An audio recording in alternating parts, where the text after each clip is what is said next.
What's going on, guys? Chad here with Greenlight Shooting, and welcome to a new video. Today we've got the Mossberg MC1 SC handgun.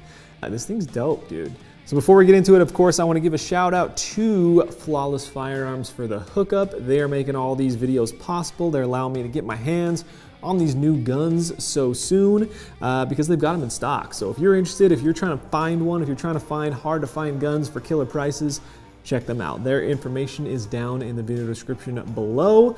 So let's dive into the Mossberg MC1. The SC, I'm assuming, stands for subcompact because it is a subcompact gun. Now, this gun was very recently released and I think is kind of a direct competitor to the Glock 43. Not the 43X, but the 43, and primarily because of the magazine size. So this is the extended mag that's on here right now. You can see that it comes down a little bit extra. I can get my pinky on there. They also have a flush magazine. That flush magazine is a 6+1 capacity. This extended one is a 7+1.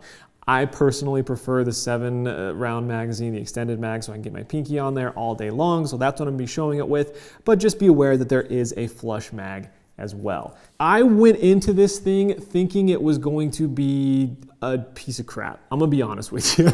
I was not expecting anything out of this gun. And so when I took it to the range today, man, was I impressed. I was surprised. I was blown away, actually.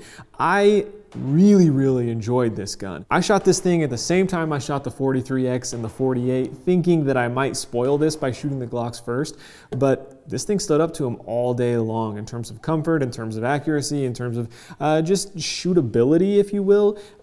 This thing stood up right next to them, and that was a very fun thing to see. A couple interesting things about the MC1. First of all, it is chambered in 9mm. As I mentioned, the mag here is holding 7 rounds, this extended one anyways. And this is what they call their clear count polymer magazines, so you can kind of see them in there. And you can see that they kind of maybe like 1.5 stack again. People are saying it's a single stack. It's got a little bit of stagger to it anyways, but yeah, it's certainly slim and low profile. I have heard that these see-through clear magazines are less durable over time than like their opaque counterparts. I haven't had any experience with them, so I can't speak to that, but it is something to keep in mind. You can see the texturing on the grip there. I personally think it's a very aesthetically pleasing gun. I have seen some comments online saying otherwise, but I think this is a cool looking gun, and I really do like the way this grip is laid out. The grip's ergonomics feel really good, at least with this extended mag in. Get a good positive grip on the gun. The stippling on the sides here is just enough. Personally, for me, I like my stippling to be a little more aggressive because I have sweaty hands, but I think it's probably the right amount if you didn't have sweaty hands. Also, I like the little bit of finger grooves there, and on the back, it's kind of, it looks like it might be like a rubbery feel, but it's not really rubbery. It's got a good tactile feel. I really do like the grip of this gun. Now, moving up to the trigger here, we actually have a flat-faced trigger, which is kind of different. You don't see that too often. They do have the little safety trigger on the front there. Bring that back to a fine wall, and the break is relatively clean. I mean, it's kind of like your Glock 43 trigger. It's nothing amazing, but it's also not bad. It's, I think, what you would expect in this category of gun. Moving up to the slide, we do have rear serrations and front serrations. You don't see those front serrations on guns in this category too often either. And then up on top for the sights, we've got some low profile, kind of Novak style sights that are rounded. This is obviously a concealed carry gun, so when you're drawing, you want the least amount of things that have the ability to catch on your pants or on your shirt or something like that. So these are super low profile, super sleek and slim and slick. So yeah, I think they certainly do the job well there. I do wish we had a Picatinny rail, but you know, the Glock 43 and 43X and stuff don't have one either. So, you know, comparatively speaking, it's fine. The barrel is coming in at 3.4 inches and does have a diamond-like coating. There are a few additional options. You can get night sights on this, or you can put a Viridian laser on the front. It's a pretty sleek laser. You know, there's no overhang on it or anything, and it comes straight from the factory like that. So it's kind of a sleek setup. So another interesting thing about this gun is how you take it down. You're supposed to be able to kind of take out the entire striker assembly from the back so that you don't have to pull the trigger in order to take the weapon down. And then we're gonna lock the slide back, obviously making sure that we're clear. Now on the back here, we've got a little button, kind of a slide plate cover. That little middle button, you've gotta actually like really press that in the middle. Then you can see the striker assembly there. This forward slowly, it starts to stick out. And then we can just grab this, pull this straight out, and we have no fear of taking this off because you don't have to pull the trigger, take out the spring in the barrel, and we're field stripped. Look at that, that was pretty interesting. Okay, let's see if we can put this thing back together. So, throw this back on top. I think we just leave this lined up. Insert the striker assembly. Okay, and then we're gonna lock this back into place. Push that in, and then just push this up. Okay.